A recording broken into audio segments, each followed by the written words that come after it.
اور دوسرا عالمی علامت نگاری، تیسرا ترقی پسند ہے، چوتھا جدیدیت ہے، اور پانچواں ان کی غزل ہے جس کو تکلفاتی غزل بھی کہتے ہیں، اور جو چھٹا ہے وہ مابعد جدیدیت ہے، اور اس کے بعد آج کل ایک بہرحال زوروں پہ ہے، یعنی تجریدی ادب بہت ترقی کر رہا ہے، وہ ایک منماتی اور چیزتانی قسم کا ادب ہے۔ اس کے بعد وہ پیکریت ہے، خارجیت ہے، داخلیت ہے، اور ایک تو نام ہے بڑا نہیں جانتا، تو اس لیے اس میں نے شعر لکھا ہے، ڈاواں ڈول بھٹکتی بن میں ماری ماری پھرتی ہے، ڈاواں ڈول بھٹکتی بن میں ماری ماری پھرتی ہے، مولا ہی جانے کس کروٹ کے اونٹ غزل کا بیٹھے گا۔ تو کہنے کا مطلب یہ ہے کہ آپ کا کوئی غزل کا معیار نہیں ہے، جو ترقی پسند ہے وہ جمالیات کو نہیں مانتے، جو جمالیات کو وہ ترقی پسند کو نہیں مانتے، اسی طرح وہ 1.5 انچ کی ہر کسی نے اپنی مسجد بنائی ہوئی ہے۔ تو میں آپ کا بہت شکریہ ادا کرتا ہوں کہ آپ نے یہ موقع دیا مجھے۔ تو دوستو، قفس اندرقفس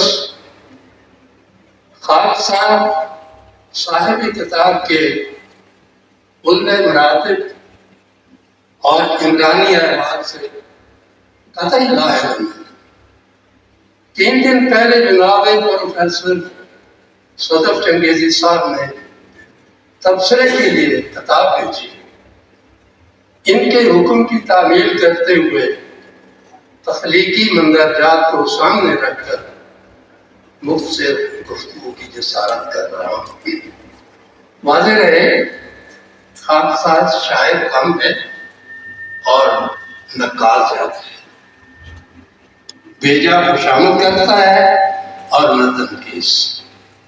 تو کسی بھی فن پارے پر تبصرہ یا تجزیہ کئی طریقوں سے کیا جاتا ہے، جن میں سے ایک طریقہ تقابلی جائزہ یا موازنہ بھی ہے۔ اس میں 2 ادیبوں کے فن پاروں کو سامنے رکھ کر دونوں کے محاسن اور معائب پر اطلاق کی جاتی ہے، لہذا تجزیاتی یا تاثراتی تبصرے کی بجائے تقابلی جائزہ پیش خدمت ہے۔ نمبر 1، شاعری کے 2 اہم پہلو ہوتے ہیں، ذوق تخلیق اور ملکہ تکنیک۔ ذوقی نقطۂ نظر سے تو تقریباً سبھی شاعر ماشاءاللہ اچھا لکھنے والے ہیں، لیکن تکنیکی نقطۂ نظر سے بڑے بڑے نامور اور معروف استاد قسم کے 90% سے بھی زیادہ شعراء کے کلام میں معائب نظر آتے ہیں۔ مثلاً شاعری کے 2 اہم ستون عروض اور قافیہ ہے۔ علمی قافیاتوں میں تقریباً سبھی درست ہوتے ہیں، لیکن علم عروض میں تو سبھی درست ہوتے ہیں، علم قافیہ میں اکثر کم مایا یا قطعی لا علم دیکھے گئے ہیں، اور بڑی بڑی کئی قسم کی غلطیاں کر گزرتے ہیں۔ مثلاً ایتائے جلی یا شائگان ایک ناقابل قبول اور فاحش عیب ہے، مگر یہ ہے میر در، مومن خان مومن، مرزا غالب، حسن نوحانی، ناصر کاظمی، منیر نیازی، اختر شمار اور عباس تابش وغیرہ کے کلام میں موجود ہیں۔ منیر نیازی کے کلام میں تو شائگان کے درجنوں آتے ہیں۔ اختلاف انسان کی فطرت میں داخل ہے، مکمل بے عیب کلام صرف اللہ تعالیٰ کی ذات برکات کا ہے۔ انسان چاہے میر تک میر غالب یا علامہ اقبال ہو، علامہ اقبال ہی کیوں نہ ہو، سب کے کلام میں کمزوریاں موجود ہیں، بلکہ ترقی پسند نظریے کے بعض شاعر میر تک میر کے بعض ترقی پسند اشعار کو تکنیکی طور پر شعر بھی نہیں مانتے اور نہ ہی انہیں خدائے سکت سمجھتے ہیں۔ میر تقی کو خدائے غزل تو ہم بھی مانتے ہیں، لیکن خدائے سکت صرف میر انیس ہے، کیونکہ میر تقی میر تو صرف غزل کی وجہ سے مشہور ہے۔ انہوں نے 17 مثنویاں لکھی ہیں، آج کل کسی کو ایک کا بھی نام یاد ہے، جبکہ میر انیس شاعری کی ہر صنف میں مستند مانے جاتے ہیں اور انہیں اردو کا سادی کہا جاتا ہے۔ تاہم زیادہ تر محاسن کو دیکھا جاتا ہے، جس کے کلام میں محاسن مسالی نادر اور دلکش ہوتے ہیں، وہی دل پسند اور عالم کے لذیذ ہوتا ہے۔ اس ضمن میں جان کشمیری صاحب کے کلام میں شاعران کا کوئی عیب نظر نہیں ہے۔ میری نظر میں یہ بات قابل ستائش، قابل تحسین اور قابل تعریف ہے۔ نمبر 2، قافیہ اور ردیف کا مصرے کے مفہوم، قافیہ اور ردیف کا مصرے کے مفہوم اور اہل زبان کے محاورے سے عدم مطابقت بھی ایک ناقابل قبول خواہش ہے۔ اس سے تاکید لفظی، تاکید معنوی، اعلان، کراہت تو کیا جملے کا معنی ہی تبدیل ہو جاتا ہے۔ یہ ہے بھی تقریباً 90% شعراء کے کلام میں موجود ہے۔ دیوان میں اگر ایک آدھ بھی غلط لفظ آ جائے تو وہ شاعر اور مکمل دیوان کی قدر گھٹا دیتا ہے۔ شہزاد احمد ملک کے بڑے نامور، معروف اور بہت زیادہ پڑھے لکھے شاعر ہیں۔ انہوں نے پروین شاکر کی موت سے متاثر ہو کر ایک نظم لکھی ہے۔ نظم تو بہت اچھی ہے، لیکن نظم کے آخری شعر کے آخری مصرع میں اس خوبصورت نظم کی ساری خوبصورتی خاک میں ملا دی۔ خلاصہ فرمائیں، رخصت ہوا تو آنکھ ملا کر نہیں گیا، رخصت ہوا تو آنکھ ملا کر نہیں گیا، وہ کیوں گیا ہے یہ بھی بتا کر نہیں گیا۔ یہاں جو قافیہ ہے وہ فعل معطوف ہے اور آگے یعنی وہ اسم کو استعمال کرتے ہیں۔ رخصت ہوا تو آنکھ ملا کر نہیں گیا، وہ کیوں گیا ہے یہ بھی بتا کر نہیں گیا، شہزاد یہ گلہ ہی رہا بس اس کی ذات پر، ظاہر صاحب پلیز، شہزاد یہ گلہ ہی رہا بس اس کی ذات پر، جاتے ہوئے وہ کوئی گلہ کرتی، جاتے ہوئے کوئی گلہ کر نہیں گیا۔ آخری مصرع میں مصرع کی مفہوم اور محاورہ کی عدم مطابقت موجود ہے، جس نے شعر کو پستی کے گڑھے میں گرا دیا۔ یہ تو صرف ایک مثال پیش کی ہے، اسی طرح کی بہت سی غلطیاں بے شمار شاعر کر رہے ہیں۔ ایسے ہی جمال اویسی مابعد جدیدیت کے بہت بڑے نامور شاعر ہیں۔ ان کا ایک شعر ملاحظہ کرنا، آواز میری لوٹ آتی ہے مجھے تک، آواز میری لوٹ آتی ہے مجھے تک، اے کاش میرا شہر بیابان نہیں ہوتا، اے کاش میرا شہر بیابان نہیں ہوتا۔ اس شعر میں نہ اور نہیں کے غلط استعمال کا ہے موجود ہے۔ صرف جمال اویسی ہی نہیں، اکثر شعراء کے کلام میں یہ غلطیاں دیکھی جاتی ہیں۔ جان کاشمیری صاحب کا کلام ماشاءاللہ اس کمزوری سے یہ محفوظ ہے۔ نمبر 3، قافیہ اور ردیف دونوں جتنے فائدہ مند اور حسن آراء اجزاء ہیں، وہ اس سے کہیں زیادہ خطرناک، پیچیدہ اور نقصان دہ بھی ہیں۔ ان سے صحیح فائدہ صرف ماہر اور قادر کلام استاد قسم کا شاعر ہی اٹھا سکتا ہے، ورنہ بہت سے شعراء قافیہ ردیف اور شعر کے موضوع میں صحیح مطابقت، ربط اور محاورہ کی پاسداری میں ناکام ہوتے ہیں۔ جان کاشمیری صاحب نے اپنے کلام میں بہت لمبی لمبی ردیفوں کو استعمال کیا ہے، ایک نہیں، دو نہیں، چار نہیں، حوالہ میں ایک ہی دے رہا ہوں۔ اتنی بڑی ردیف کو سنبھالنا ہر شاعر کا کام نہیں ہے، بلکہ اساتذہ اپنے تلازمہ کو یہ سبق دیتے ہیں کہ ردیف کو کم سے کم رکھیں، ورنہ سنبھال نہیں سکتے۔ تو ان کا کام ہے ماشاءاللہ اتنی بڑی، وہ غالباً ایک رکن دوسرا ہے، باقی تمام کے تمام ردیف بھی ہے۔ تو میں آپ کو مبارکباد پیش کرتا ہوں، ہم سے تو نہیں ہو سکتی، سیدھی سی بات ہے۔ جان کاشمیری صاحب نے اپنے کلام میں بہت لمبی لمبی ردیفوں کو استعمال کیا ہے، مگر کہیں کوئی غلطی کا شائبہ نہیں۔ یہ جو سہ نہیں سکتے کسی سے کیا کہیں ہم، یعنی یہ جو صرف ایک لفظ ہے اور سہ اس میں قافیہ آ گیا، باقی تمام کی تمام پر دیکھیے، یہ کمال ہے ان کا، میں تعریف نہیں کر رہا۔ بہت کم لوگ ہیں جو ردیف کو استعمال کر سکتے ہیں۔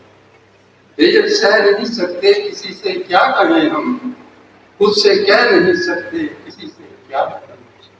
اتنی لمبی لمبی ردیفوں کو ربط میں رکھنا ایک مشاق شاعر کا کام ہو سکتا ہے۔ نمبر 4، اساتذہ کا قاعدہ ہے کہ وہ جس شاعر کے کلام کو پڑھنا چاہے تو وہ غزل کے 9 اشعار لکھنے کو کہتے ہیں۔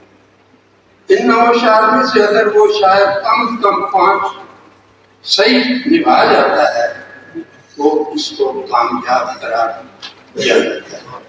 اگر وہ 7 یا پورے اشعار ہی صحیح کہہ جائے اور کوئی کمزوری نہ دکھائے، اسے مشاق شاعر مان لیا جاتا ہے۔ جان کاشمیری صاحب نے 23 اشعار کی غزلیں بھی کہی ہیں، ایک نہیں بہت سی، 23 اشعار کی غزلیں بھی کہی ہیں، مگر کسی ایک شعر میں بھی کوئی جھول وغیرہ نہیں آنے دیا۔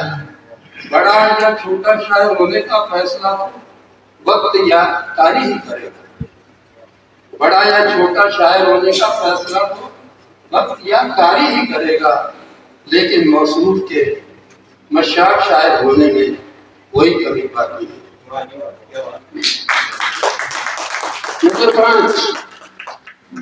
موصوف کی کتاب پر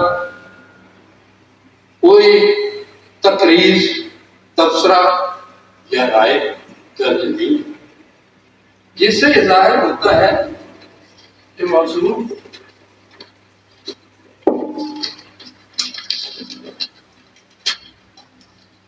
اپنی تخلیق پر بالکل پورا اعتماد ہے اور وہ کسی بھی قسم کی بیساکھیوں کے سہارے کی ضرورت ہی محسوس نہیں کرتے۔ ان کا یہ شعر ان کی خود اعتمادی کی گواہی ہے۔ میر و غالب کا مرتبہ ہے وجہ، میر و غالب کا مرتبہ ہے وجہ، مسند ہے کلام اپنا۔ یہ تعالی ہے، تعالی نہیں بلکہ حقیقت ہے۔ میر و غالب کا مرتبہ ہے وجہ، مسند ہے کلام اپنا۔ نمبر 6، جان کاشمیری صاحب نے بہت سے نئے الفاظ کا بھی نہایت خوبصورتی سے استعمال کیا ہے۔ ایک شعر میں انہوں نے ایک لفظ سموگی یعنی انگریزی کا لفظ سموگ کو اردو کی صرف نفی کی علامت جائے معروف سے تحریر کر کے اس کو اردو ہی کا حصہ بنا دیا ہے۔ ملاحظہ فرمائیں، دم گھٹا جائے سمو کی رت میں، پڑ گئی خوف و خطر میں خوشبو۔ اب سمو کی انگریزی کا لفظ نہیں رہا، بلکہ تحریر ہو کر سموگ سے سمو کی اردو ہی کا حصہ بن گیا ہے۔ جیسے کہ اسکول اردو کا لفظ ہے اور بغیر الف کے سکول وہ انگلش کا لفظ ہے، یعنی سکول کو اردو نے پہلے الف لگا کے اس کو تحریر کر لیا اور وہ اردو کا حصہ بنا۔ نمبر 7، جان کاشمیری تازہ کار مشتاق شاعر ہے۔ کتاب کی پشت پر درج 26 کتب کا مصنف ہونا بھی موصوف کی قادر تنامی کی طرف اشارہ ہے۔ لہذا ذوق تخلیق اور ملکہ تکنیک ہر دو لحاظ سے مجموعی طور پر یہ کتاب محاسن، معائب، متروکات اور دیگر اختلاف سے تقریباً محفوظ ہے۔ موصوف کو الفاظ پر قدرت حاصل ہے، اشعار کی بندش ہر شعر میں چست اور سلاست و متانت کا اعلیٰ نمونہ ہے۔ اسی طرح مائع چوبسرے اور قطعے بھی قابل تحسین واقعی ہے۔ الغرض قفس اندر قفس، جس طرح کتاب کا نام خوبصورت ہے اسی طرح اس کی تخلیق بھی قابل تعریف ہے۔ یہ کتاب اردو شاعری میں ایک گراں قدر سرمایہ اور مفید اضافے کی طرف ایک مثبت قدم ہے۔ خاکسار دل کی گہرائیوں سے موصوف کو مبارکباد پیش کرتا ہے۔ اللہ کرے زور کرم اور زیادہ بطور نمونہ کچھ اشعار پیش ہے۔ دکھ کی گلی کے موڑ پر صبح کا نصاب چھپ گیا، دکھ کی گلی کے موڑ پر صبح کا نصاب چھپ گیا، خاروں کے اس ہجوم میں میرا گلاب چھپ گیا۔ زور فطرت کی تقابل کون ٹھہرا ہے یہاں، زور فطرت کی بیوی لسن می پلیز، زور فطرت کے زور فطرت کے مقابل کون ٹھہرا ہے یہاں، خود بتاتا ہے سدا جھرنوں کا پانی راستہ، خود بتاتا ہے سدا جھرنوں کا پانی راستہ۔ ذوق ماخذ سے سدا کھیلوں کھلونے کی طرح، ماشاءاللہ، ذوق ماخذ سے سدا کھیلوں کھلونے کی طرح، میں اگر چاہوں ستارہ رستہ میرا چھوڑ دے، میں اگر چاہوں ستارہ رستہ میرا چھوڑ دے۔ لوح زمین پر ابری وہ منظر کے روپ میں، لوح زمین پہ ابری وہ منظر کے روپ میں، اے جان گرد جو میری پوشاک سے گئی، اے جان جو گرد میری پوشاک سے گئی۔ جیت جب بھی ہوئی، بہت ایک پیانہ شعر ہے، جیت جب بھی ہوئی طاقت کے نتیجے میں، جیت جب بھی ہوئی طاقت کے نتیجے میں ہوئی، جنگ میں تباہ سلیمی نہیں دیکھی، جیت جب بھی ہوئی طاقت کے نتیجے میں ہوئی، جنگ میں تبھی تباہ سلیمی دیکھی نہیں جاتی۔ اور کیسے پوروں کا حال تم سے کہوں، بہت خوبصورت شعر ہے، کیسے پوروں کا حال تم سے کہوں، آج پورا ہے آبلی کی طرح، کیسے پوروں کا حال تم سے کہوں، آج پورا ہے آبلی کی طرح۔ اور شعر ہے، زندگی کی اداس لہروں میں، کیا شاعرانہ شعر کہا ہے، بہت پسند ہے۔ زندگی کی اداس لہروں میں تنگ ہوں، تنگ قافیے کی طرح، زندگی کی اداس لہروں میں تنگ ہوں، تنگ قافیے کی طرح۔ اور شعر ہے، جانے زمین پہ کب وہ دھماکہ سے آ گرے، جانے زمین پہ کب وہ دھماکے سے آ گرے، پرواز کر رہا ہے پرائے پروں کے ساتھ۔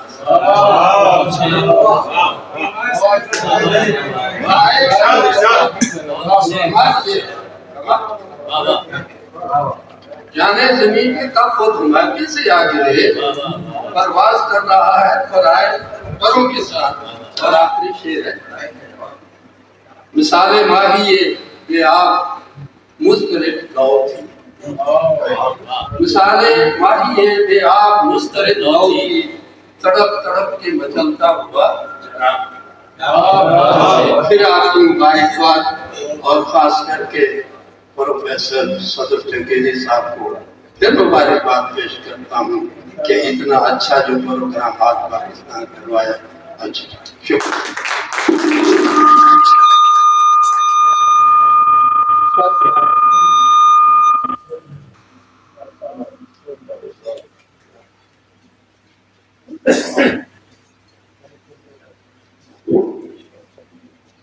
یہ تو جناب